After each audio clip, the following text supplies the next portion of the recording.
Hello, I'm James Thurman, and I've been teaching metalsmithing and jewelry making for more than 20 years. Over that time, I've collected many handouts from a myriad of sources.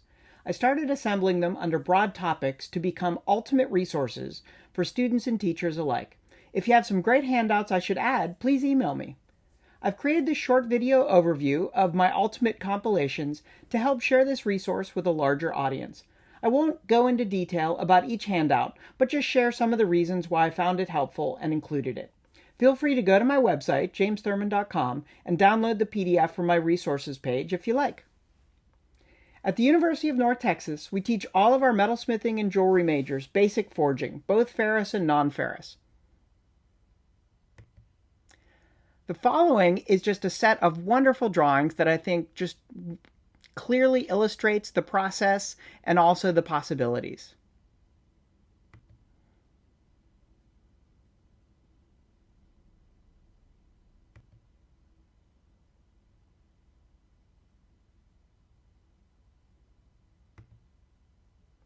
In this digital age, there's just something wonderful about the handmade handouts with hand drawings and handwritten text.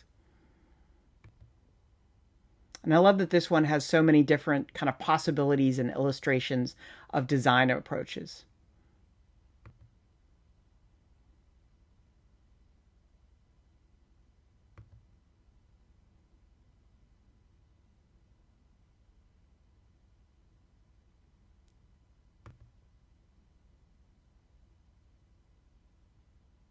So much information just encapsulated in just a page and a couple quick drawings.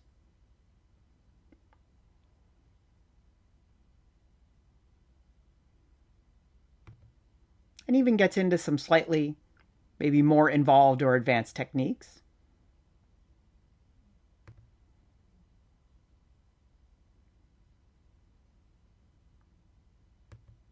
And even includes its own little bibliography of additional sources, some of which I've actually included some excerpts from within this compilation.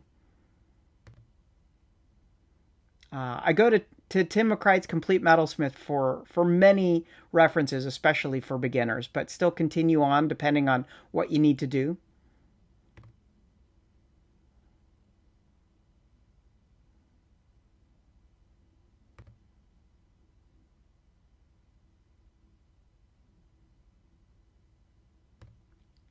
I became aware of this book when I was working for Boris Bally, and this was a textbook that his teachers, when he was doing his apprenticeship in Switzerland, put out for the apprentices. And it has a great combination of both photographs of tools and materials as well as hand-drawn illustrations.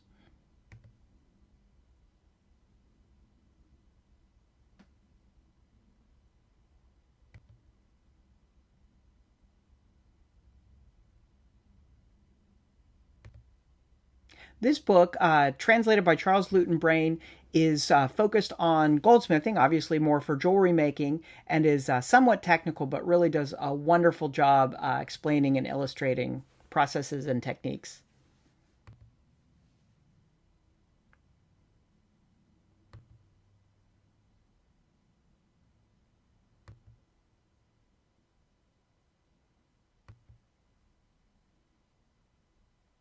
And of course, there's overlap between different sources, but each person sort of takes their own approach. And so you might learn something new from going through all of them, particularly back to back.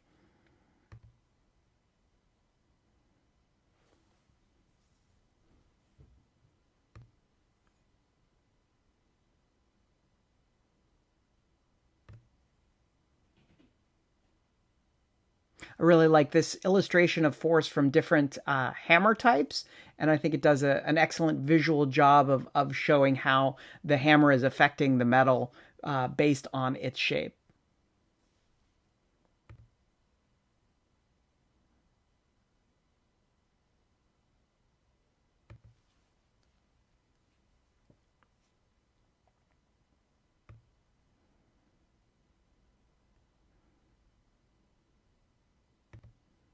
Opie Untrecht's book is just so thorough, and if you have it, you know that it's a physically large book, but it does an amazing global and historic survey of different approaches and techniques and finished pieces, as well as really getting into the nitty-gritty of the technical aspects.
Like the combination of just basic illustrations of techniques and then having a finished piece right there that sort of demonstrates how that can be applied.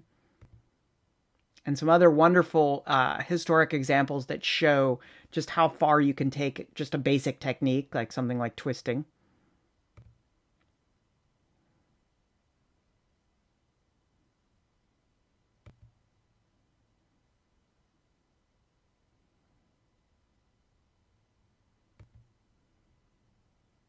And this is a wonderful sort of demonstration by Albert Paley, who went on to become maybe arguably the world's most famous large-scale metal worker.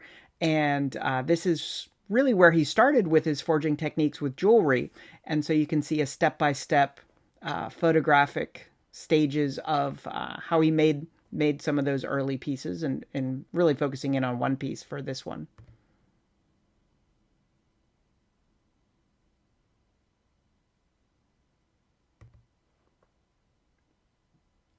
There you have the components for the piece and assembled.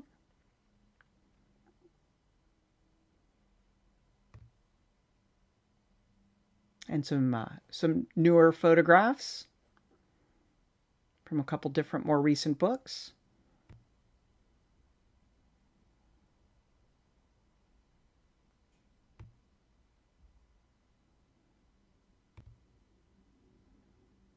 And this chapter was done by John Cogswell, who I was really fortunate to take a workshop from focusing on forged flatware. So got to see a lot of these tools and approaches and techniques firsthand from him.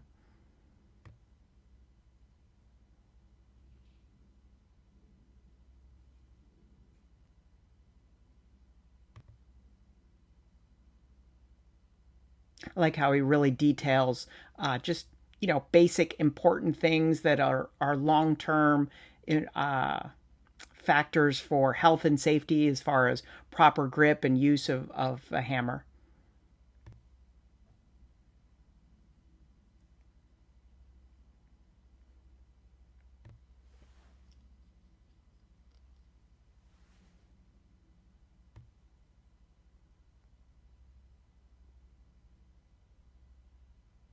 And I like too how he takes really from beginning to finish on this particular little project, illustrating how well you can refine forging techniques.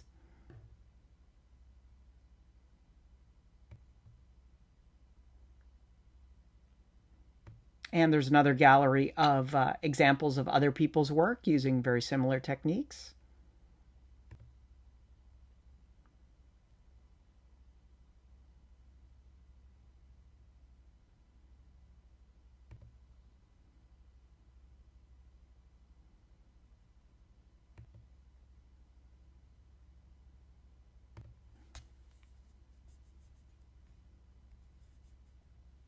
So I hope this has been interesting for you. And again, feel free to go to my website and download the PDF. It'll be of use to you if you're a teacher or a student. And certainly let me know if there's anything else that you've come across that'd be great to add to it.